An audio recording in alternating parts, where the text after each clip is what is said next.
Jūs gan jau nezināt tādu streameru kā Džonijs Somāli. Toties Japāna viņu ļoti labi zina. Tik labi, ka ir lieguši viņam atgriezties atpakaļ valstī. Viņš streama laikā Japāņus dehumanizēja, nosaucot viņus par NPCs, jeb spēļu personāžiem, kā arī dažādi apsmēja viņu valodu.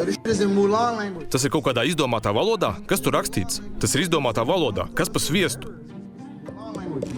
Te notiek īstu NPC aktivitātes. Te apkārt ir tik daudz NPCs, reāli.